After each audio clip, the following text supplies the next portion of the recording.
Bom dia, na paz do Senhor. Vamos continuar falando do livro de Daniel. Hoje vamos para o capítulo 7. Lembrando que nós estamos lendo a Bíblia em ordem cronológica e estamos comentando a Bíblia, então, dentro dessa ordem cronológica. Vamos abrindo, então, as nossas Bíblias em Daniel 7. Daniel 7 é uma parte que requer mais atenção, mais difícil, de muita divergência entre os estudiosos, entre os teólogos, mas faz parte da nossa leitura, já que estamos lendo a Bíblia toda, e vamos então avançar na leitura do livro de Daniel. Capítulo 7, nós entramos então na segunda parte do livro de Daniel. A primeira parte do capítulo 1 ao 6, ela em sua maioria evento histórico, já aconteceu e cobre aí cerca de 70 anos da história do povo de Israel, 70 anos de vida de Daniel também, e tem pouca coisa escatológica, ou seja, pouca coisa que não aconteceu ainda. É claro que quando Nabucodonosor teve o sonho do capítulo 2, por exemplo, era futuro, não tinha acontecido naquele tempo. Passou a acontecer alguns anos depois. Mas hoje, o capítulo 2, só faltam ali os pés da estátua para acontecer. Todo o restante, cabeça, peito, braço, pernas, já aconteceu. Então, do 1 ao 6, o que não aconteceu ainda são os pés. Alguns detalhes aí que não aconteceram ainda. Por isso que a gente fala que do 1 ao 6 é uma parte histórica. E aí agora, do 7 ao 12, é a parte escatológica do livro de Daniel. E é claro que tem coisas históricas que já aconteceram, já se concretizaram. E nós vamos ver isso então nessa leitura. Quem assistiu, quem acompanhou sobre o capítulo 2 e fez algum tipo de anotação, agora vale resgatar um pouquinho essas anotações do capítulo 2, porque nós vamos ver que o 7 ele é muito parecido com o 2.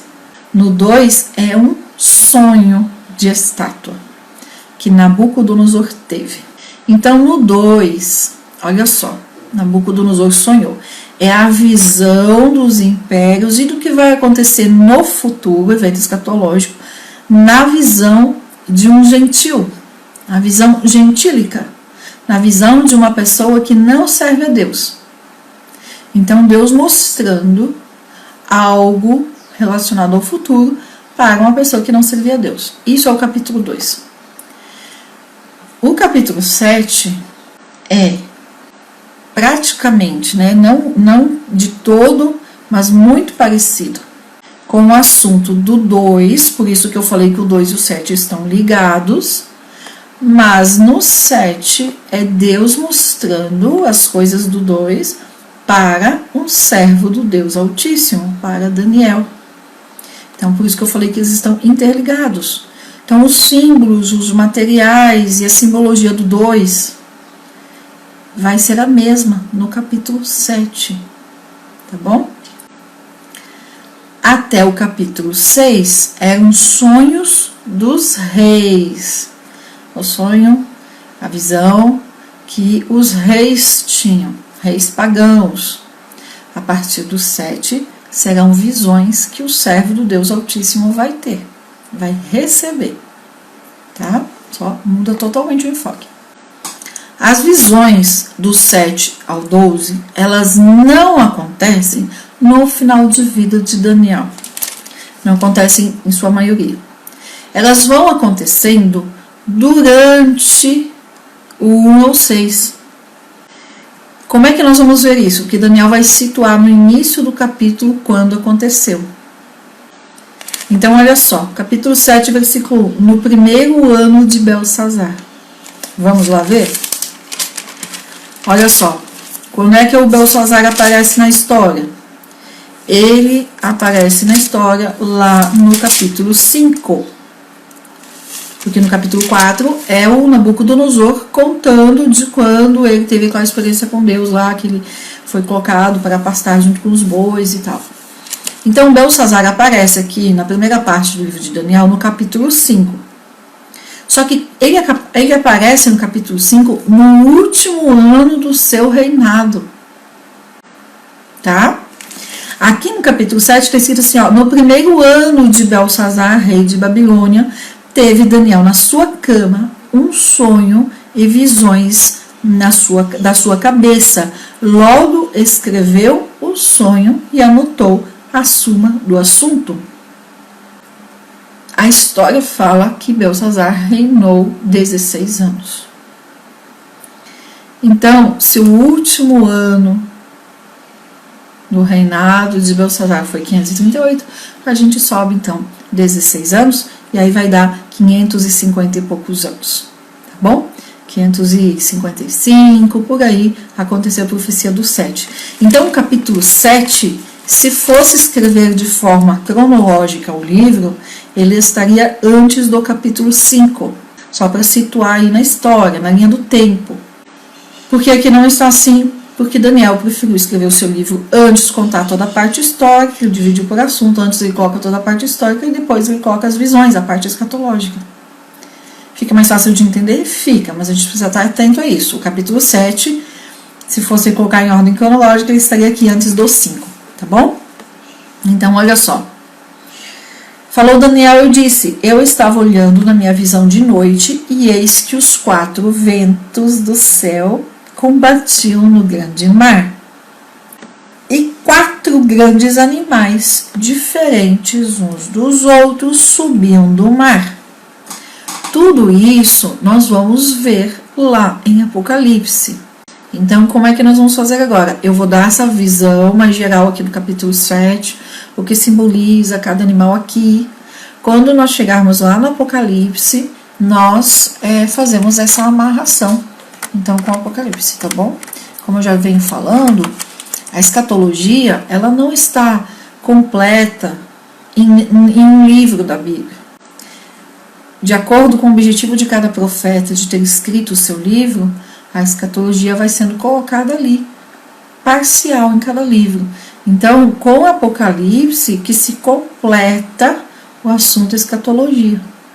E aí nós precisamos ir com calma enquanto não chegarmos no Apocalipse. Então, esses 4 animais, esse mar, os 4 ventos do céu combatiu no grande mar, tudo isso nós vamos ver, então, novamente, lá no Apocalipse. Lembrem que eu falei, capítulo 7 é a visão para o servo do Deus Altíssimo, do mesmo assunto do capítulo 2, que era um sonho para um rei pagão. Então, no 2 é Deus se revelando ali algo de escatologia para um rei pagão. Aqui já vem, uma visão diferente, é algo sendo mostrado ao servo do Deus Altíssimo. Então, é o mesmo assunto de Zoar, mas aqui com muito mais profundidade. Versículo 4. O primeiro era como um leão, e tinha asas de águia, Eu olhei até que lhes foram arrancadas as asas, e foi levantado do chão e posto em pé como homem, e foi-lhe dado um coração de homem. Então, olha só, lá no sonho de Nabucodonosor, quem era o primeiro símbolo ali, na estátua do sonho do capítulo 2? Era o Império Babilônico. Então, aqui também, este primeiro animal, esse leão, é o Império Babilônico. O que significa essas 2 asas? Um leão com asas. Fala de rapidez, de agilidade. Então, o quão rápido o Império Babilônico tomou conta, se tornou um império, se tornou dominador ali naquele tempo, naquele momento, ao redor ali onde ele estava, naquelas nações ali. Então, se refere a isso. As asas de águia, então, simbolizando essa rapidez. Agora, olha a primeira parte do versículo. Não está dizendo que era um leão. Está dizendo, o primeiro era como um leão. É para nós podermos imaginar algo. Então, como um leão com asas. E foi posto em pé como um homem, até que lhe foram arrancadas as asas. Esse momento em que arrancadas as asas é quando então esse leão para de dominar, quando ele para de pelejar, quando ele para de sair com rapidez para conquistar todas as coisas. E isso aconteceu quando? Aconteceu em Daniel 4, quando Nabucodonosor conta que ele ficou ali por um tempo pastando como um boi. Então, nesse tempo, o Império Babilônico ficou parado, não teve nada, não teve guerra, não teve expansão, não teve mais domínio, não teve nada, ficou como que estagnado. Então, essa parte, o primeiro animal leão Babilônia já acabou, já foi, assim como a estátua, a cabeça de ouro. Versículo 5. Continuei olhando, e eis que um segundo animal semelhante a um urso. Então, é claro que muitos ensinadores, muitos pregadores, professores de teologia colocam um urso lá. Que é para quê? Para a gente tentar imaginar algo, porque não há palavras, não tem como Daniel expressar exatamente o que ele estava vendo.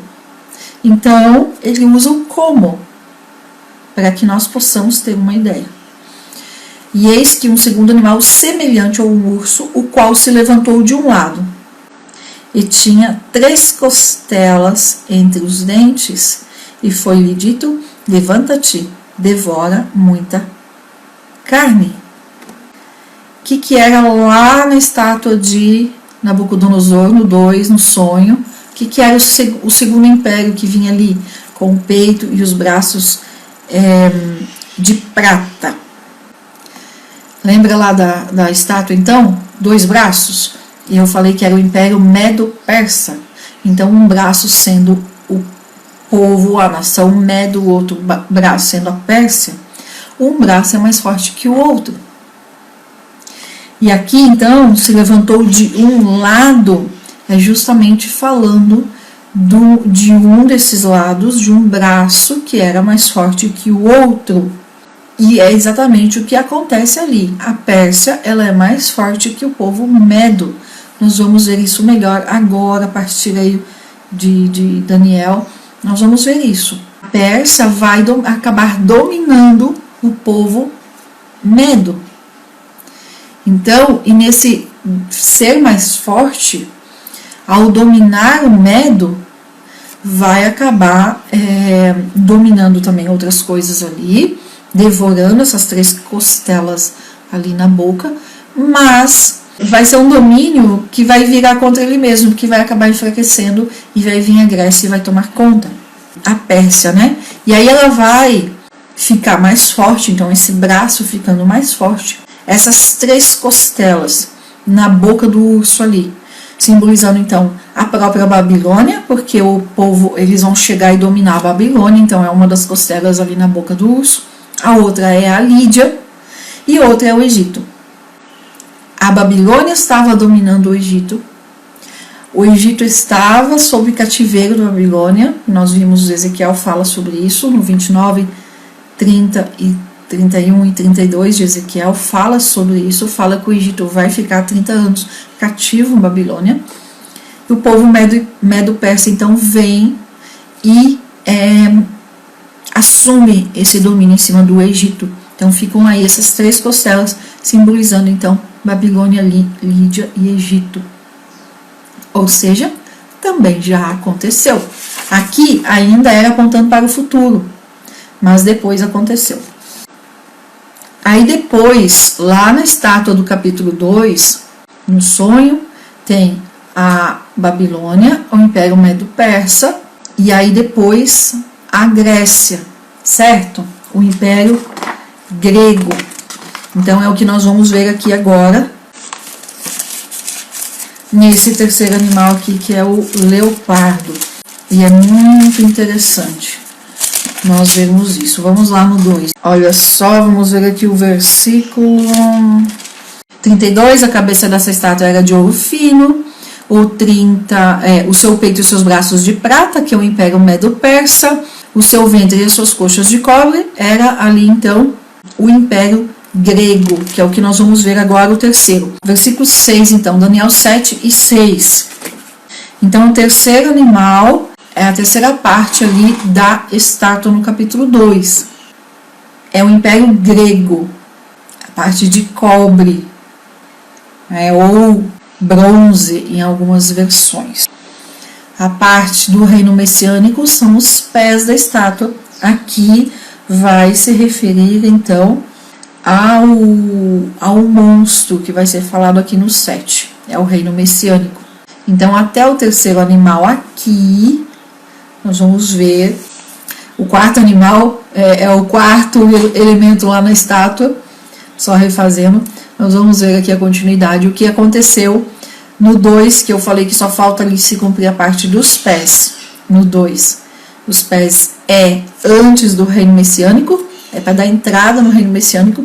Nós vamos ver aqui que no 7 acompanha ali, então, os mesmos animais, os mesmos impérios lá do 2, mas com mais profundidade, com mais detalhes. Vamos acompanhando aqui que fica mais fácil. Versículo 6. Depois disso eu continuei olhando, e eis que um outro animal, semelhante a um leopardo, que tinha 4 asas de ave em suas costas. Este animal tinha também 4 cabeças e foi-lhe dado domínio. Terceiro animal, no capítulo 7, corresponde à terceira parte da estátua no capítulo 2. Então, a terceira parte na estátua do capítulo 2 é o Império Grego. Está aqui no versículo 32 que eu acabei de ler. Versículo 32, 2 e 32. A cabeça dessa estátua é de ouro fino. Então, é o leão aqui do 7. O seu peito e os seus braços de prata. É o urso aqui do capítulo 7, que é a Pérsia. No 2 é o Medo-Persa. Aqui no 7 já está falando que esse urso, que é o Império Medo-Persa, tem um lado mais forte, que é o lado da Pérsia. E esse lado mais forte vai sobrepujar o lado mais fraco, o braço mais fraco, e vai dominar, então, 3 povos, a Babilônia, a Lídia e o Egito, que são as 3 costelas na boca do urso, aqui do capítulo 7, versículo 5. Ok? Tudo isso já aconteceu, gente. Ai, Janaína, mas eu não consigo... Não se preocupe, tudo isso já aconteceu, já passou, já foi. Capítulo 6. Versículo 6. Daí o versículo 6 é o terceiro animal. Tá no 32. O seu ventre e as suas coxas de cobre. Então, o seu ventre da estátua e as coxas de cobre é o terceiro animal. O terceiro animal representa a Grécia, é o leopardo. É a mesma representação do 2, só que tem uma riqueza maior. Então, vamos entender que tinha 4 asas de ave. Veja, se o leão com 2 asas simbolizava a rapidez da Babilônia, aqui no versículo 6 é o dobro de rapidez, com 4 asas. Então é muito mais rápido. Mas preste atenção, era um animal. Tinha também 4 cabeças e foi-lhe dado domínio.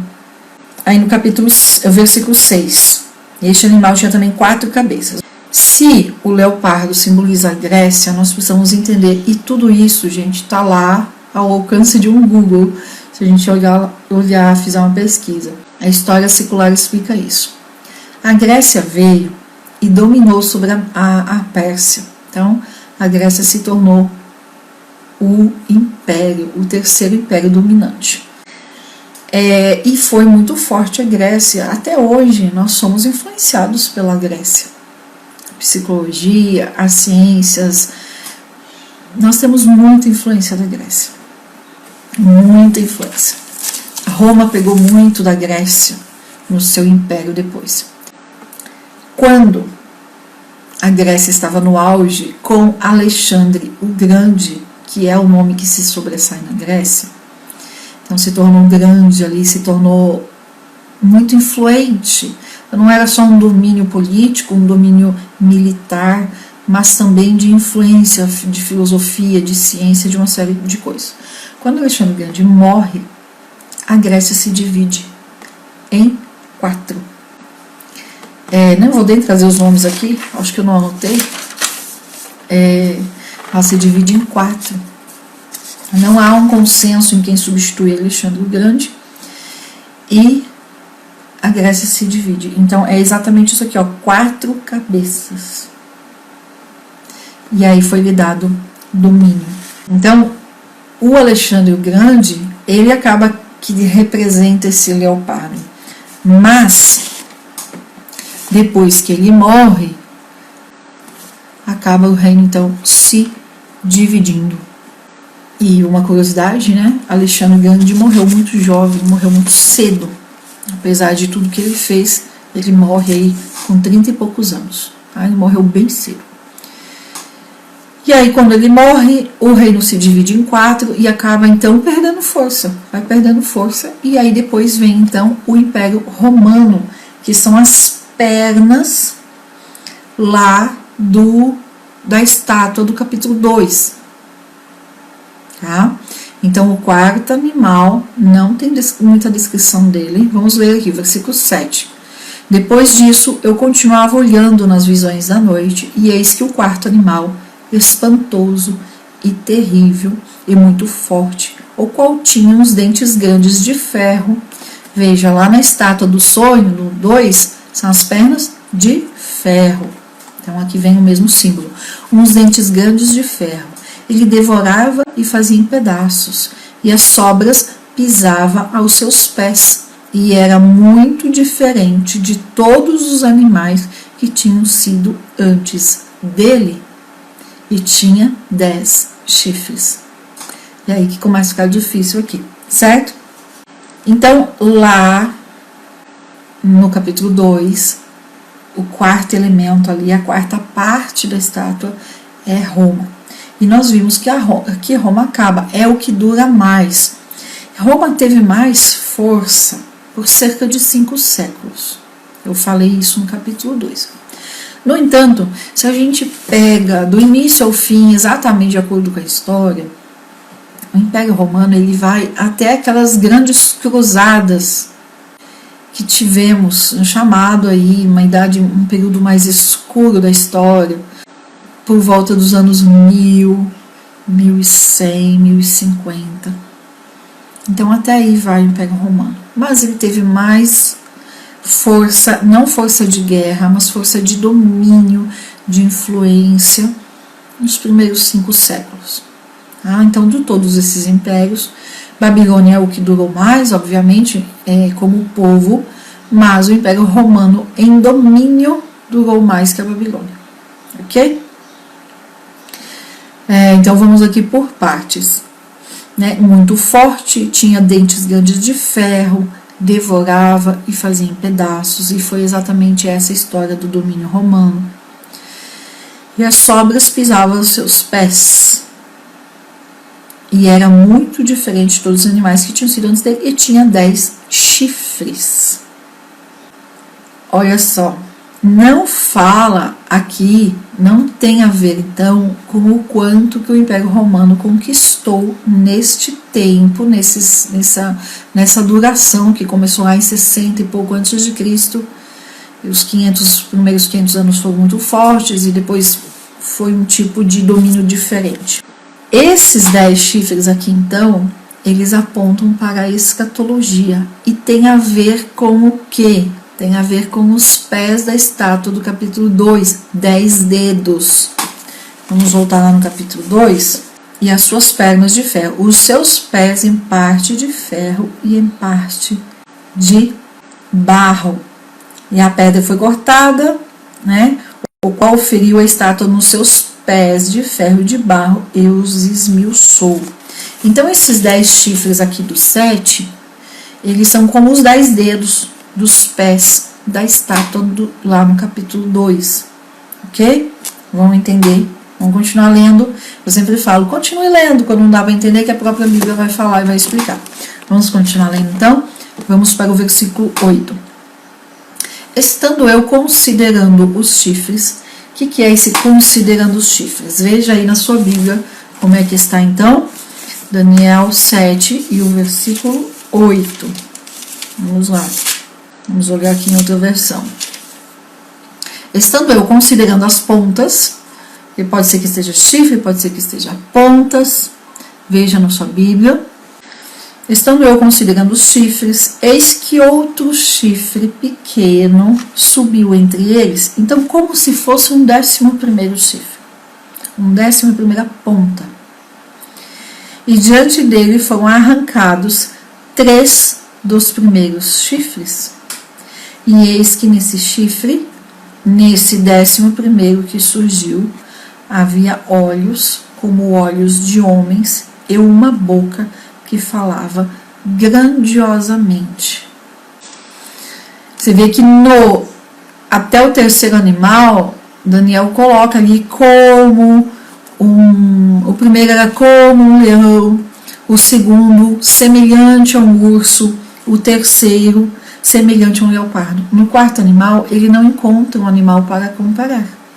Algumas bíblias pode ser que esteja escrito um monstro, porque aparece um ser terrível, espantoso e terrível, com dentes de ferro, que devorava, fazia em pedaços, e aí com 10 chifres. Então, muitas bíblias pode ser que esteja escrito aí um monstro, ao invés de simplesmente 4º animal, e Daniel não encontra um animal para comparar, para nos ajudar a imaginar. Então, não imaginando aí essas pontas, esses chifres. Então vamos lá, versículo 8 estava lendo. E diante dele foram arrancados 3 dos primeiros chifres, eis que nesse chifre havia olhos como olhos de homem e uma boca que falava grandiosamente. O que se considerava? É no sentido de tentar entender o que é, porque ele não estava entendendo, o próprio Daniel não estava entendendo. Nós vimos que isso não aconteceu no Império Romano, então os 10 chifres está para acontecer. Teve muita gente que, quando a União Soviética se desfez, apontava para a União Soviética. Só que quando ela se desfez, não a quantidade e tudo que estava envolvido as nações na época, os países não batia com os 10 chifres. Então a gente sabe hoje ainda que não se cumpriu. Vamos entender então. O chifre pequeno que aparece, o 11º, ele vai arrancar os 3 primeiros. Isso fala de guerra. Arrancar é dor, é na base da força, na derrota. E por que ele não arranca os outros? Porque quando ele arranca os 3 primeiros, os outros 7 se submetem ao primeiro, a esse 11º. Então ficam 8. Um 11º pequeno, vamos dizer assim, então ficam 8. Quem é esse 11º? É o anticristo. Então ele vai derrotar na base da força, possivelmente uma guerra, algo assim, e vai derrubar, então vai arrancar 3. E os outros 7 vão se submeter a ele. Vamos avançar no capítulo 7. Então aqui é apontando para grande tribulação, para o domínio do anticristo. Então ele vem, o pequeno, esse 11º, vai abater 3 e vai dominar os outros, vai influenciar as principais então nações do mundo. Eu citei a União Soviética porque é muito forte uma linha que fala que é a Rússia, que é a União Soviética e tal. Eu tenho muito cuidado de apontar para quem é, porque nós vimos Daniel falando com o rei Nabucodonosor. Nós vimos as profecias, estamos desde abril fazendo essas lives diárias. Nós vimos Deus tirar e colocar reis, Deus mudar as coisas do dia para a noite. Sabemos que Deus é poderoso e pode fazer isso. Então eu posso hoje dizer que a China está envolvida nisso, mas numa crise, numa guerra que pode surgir em alguma coisa, a China acabar com tudo que ela é hoje e surgir um outro país. E o próprio texto aqui aponta o 11º chifre, a 11ª ponta, como algo pequeno que surge. E vai acabar que esse pequeno vai dominar. Então, o anticristo, entendemos que é uma nação que pode estar pequena hoje, mas que Deus vai permitir que se levante e que se torne grandiosa na questão do domínio. Como eu falei, eu acho, existem muitas linhas hoje falando de quem são essas nações, de quem são esses 10 chifres, de onde vai vir o anticristo, né? Muitos dizem, vai vir daqui, vai vir de lá. Eu penso, eu já fui assim, já contei aqui minha experiência, logo que eu me formei na faculdade de teologia, eu também ficava nessas, querendo, né, descobrir, querendo falar, mas a Bíblia fala o quê? Que vai se revelar no tempo que é para se revelar. Então, eu penso que é uma grande perda de tempo hoje eu ficar tentando adivinhar que nação é, que país é. É claro que a gente pode fazer conjecturas, especulações, eu também faço isso. Aqui com meu marido a gente também fica, né, pensando quem vai ser, mas a gente precisa tomar muito cuidado de não afirmar. Eu acho que o risco é esse, você querer afirmar quem é, porque Deus muda as coisas muito rápido.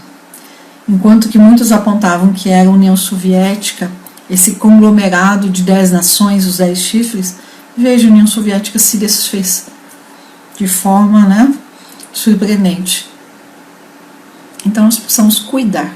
Muitos apontam para a União Europeia, muitos apontam muitas coisas, muitas uniões que tem por aí, muitas organizações, mas a gente vê que passa um pouco de tempo, vem uma crise financeira, vem uma crise econômica no mundo, vem alguma guerra, vem algum atentado e acaba desfazendo a força dessa união ou desse conglomerado que muitos estavam apontando como sendo esses 10 chifres. Então a gente precisa tomar muito cuidado. Diante disso, vamos pensar aqui um pouquinho, né? Vamos aqui pensar um pouquinho. Olha só, hoje vamos falar de ONU, já que é a principal aí foco de quem gosta de fazer as especulações. A ONU hoje, ela tem 2 conselhos de segurança. Ela tem um conselho de segurança fixo e ela tem um segurança de conselho, que eu não lembro a palavra que fala, mas que não é fixo, é variável, mas a palavra que eles usam não é variável. Eu esqueci do nome que eles dão para o variável. Então eles têm um conselho de segurança fixo e um que não é fixo. Nesse conselho variável, tem bastante gente ali, tem muitos países, não vou nem citar, porque ali é variável mesmo, vai mudando de acordo com as regras da ONU. No conselho de segurança fixo, tem 5 das nações mais poderosas do mundo. Então eu penso que essas 5 fazem parte desses 10 chifres aqui dos 7. Quais são essas nações hoje mais poderosas, né? China, França, Estados Unidos, Inglaterra e Rússia, tá? Então eu penso que esses 5 fazem parte aí dos 10 chifres. Por que é que não tem Alemanha, Japão e Itália, por exemplo, que também são fortes, também são poderosas? Porque Alemanha, Japão e Itália não fazem parte do Conselho de Segurança por punição da ONU, regra da ONU, porque por causa da atuação na Segunda Guerra Mundial, ainda, Alemanha, Japão e Itália. Então, se eu somar essas 5 nações da segurança da ONU, segurança fixo, com mais essas 3, a gente já tem 8 aí. Especulação. Existem 6 línguas consideradas oficiais pela ONU.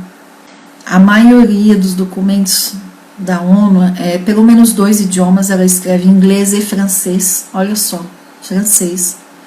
Mas o inglês e o francês saem numa primeira instância, vamos dizer assim, algo que precisa ser urgente, já sai em inglês e francês. Mas quando é um outro documento, eles já são escritos em 6 idiomas, pelo menos, que é o inglês, o francês, o espanhol, o russo, olha aí, o chinês e o árabe. Então, também apontando aí para algo, né, nesse mundo árabe, envolvendo aí força e influência, embora no Conselho de Segurança Fixo não tenha nenhuma nação árabe, mas é um indício. Então, quando a gente junta tudo isso, a gente consegue fazer algumas especulações de quem são esses 10 chifres e talvez até do 11º chifre. Mas são especulações, são chutes. Aí eu não gosto de ficar no chute. A gente faz essas especulações numa conversa, num café, numa aula com mais tempo, a gente pode até fazer, mas sempre com essa clareza. não dá para afirmar. Tudo que se refere à escatologia são entendimentos, e o que se refere às nações, que podem ser esses 10 chifres, são especulações. O mais importante disso tudo é a gente não perder de vista de que Deus está no controle de todas as coisas. E uma nação que não existe pode vir a existir e se tornar um desses 10 chifres. Ou, como a gente leu, o 11º chifre, que representa o anticristo, vem pequenininho e domina e tira os outros 3, os 3 primeiros. Então é algo que vai surgir de uma forma inesperada mesmo, de um lugar que hoje não é uma nação poderosa. Isso, a Bíblia fala isso. O 11º chifre vem pequeno, ou seja, não é uma das grandes nações do mundo hoje. Isso é muito claro, porque está escrito aí, nós acabamos de ler.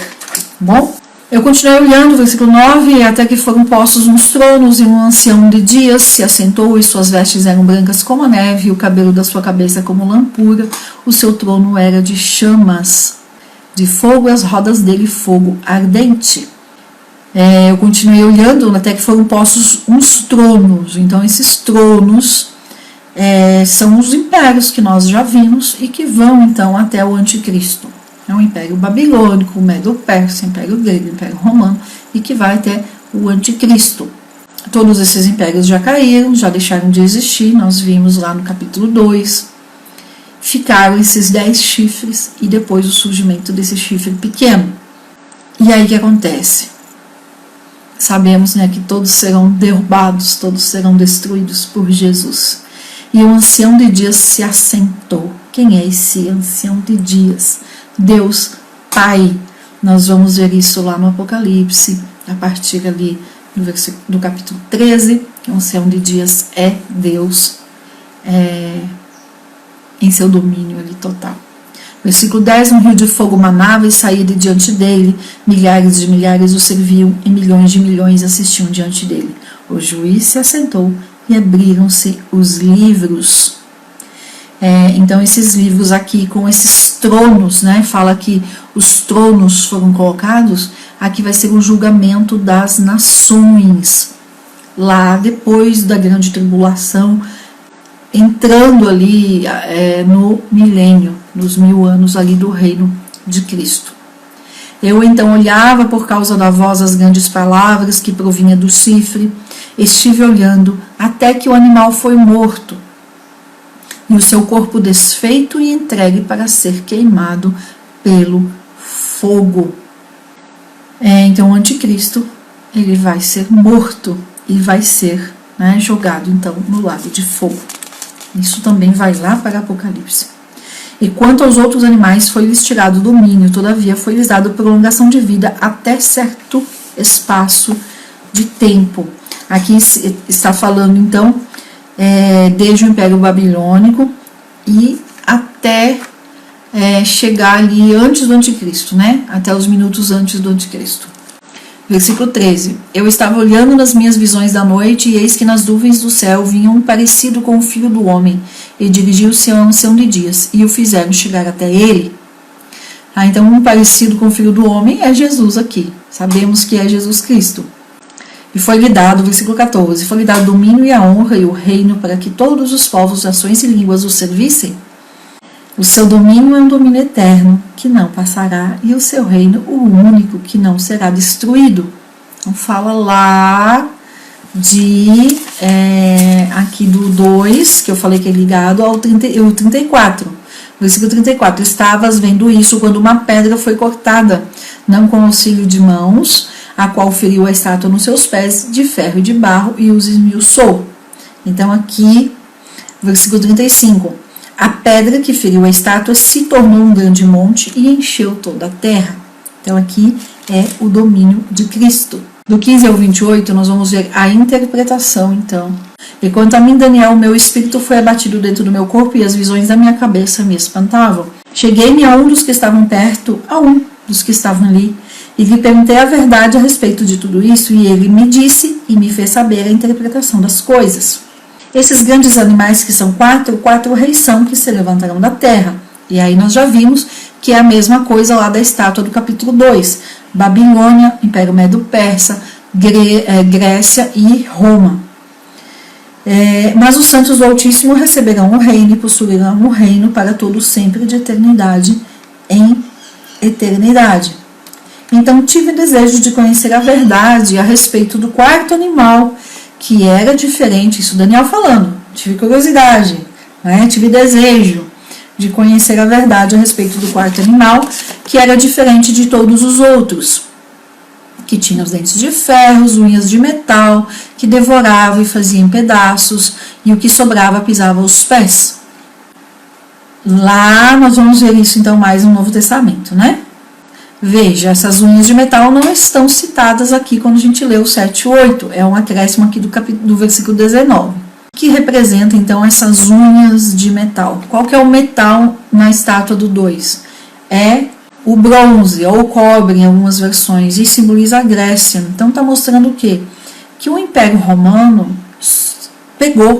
teve resquícios do Império Grego, se apropriou de muita coisa ali do Império Grego.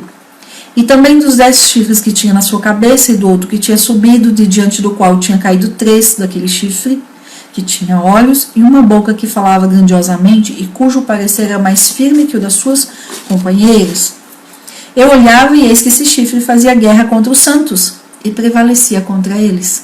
Se prevalecia é no sentido de estava ganhando, estava vencendo contra os santos.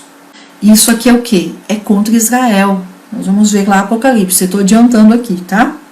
Até que veio unção de dias e fez justiça aos santos do Altíssimo, e chegou o tempo em que os santos possuíram o reino. Versículo 23, disse assim: o quarto animal será o quarto reino na terra, o qual será maior que todos os outros reinos, e devorará toda a terra, e a pisará aos pés, e a despedaçará. E quanto aos 10 chifres daquele reino, se levantarão 10 reis, e depois deles se levantará outro, o qual será diferente dos 3 primeiros, e a 3 reis derrubará. E proferirá palavras contra o Altíssimo, e aos santos do Altíssimo destruirá, e cuidará em mudar os tempos e a lei, e eles serão entregues na sua mão, por um tempo, e tempos, e a metade de um tempo. Aqui começa a ficar mais difícil de continuar a leitura sem parar e entender. Aqui o capítulo, essa parte do 7, nós precisamos de parar e captar esse cálculo então. Versículo 25, mas o juízo estabelecer-se-á, e eles tirarão o seu domínio para o destruir e para o desfazer até o fim.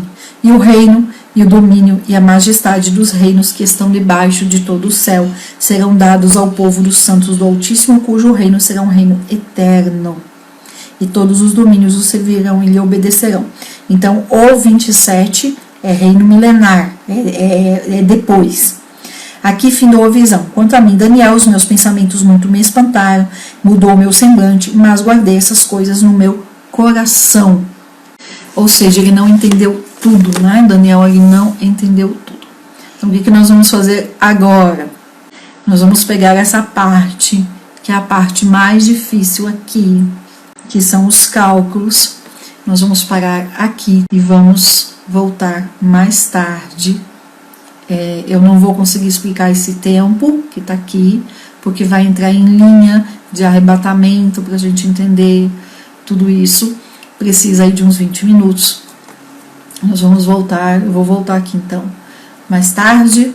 Eu continuo deste ponto então do 7, e aí vamos avançar no 8 e no 9. São os 3 capítulos mais difíceis de entender de Daniel, e que dão margem para muitas linhas de escatologia. Não vou abordar todas as linhas, como eu já falei, vamos citar, mas explicar dentro daquela que a gente acredita. Vou explicar até as outras, alguns erros, algumas coisas que a gente considera, mas vou explicar dentro daquela linha que a gente segue. E essa parte aqui é uma parte que requer bastante atenção. Eu volto para continuar desse ponto aqui, de entender essa parte aqui por um tempo e tempos e a metade de um tempo. E aí vamos entender isso Eu sei que é puxado, que não tem tempo para ver tudo hoje. Você vai lendo e vai assistindo dentro do seu tempo. Daniel é um livro profundo que exige muita atenção. Não dá para irmos tão rápido, tá bom? Vamos com calma que fica melhor de entender. Fiquem com Deus. Até mais. Deus abençoe.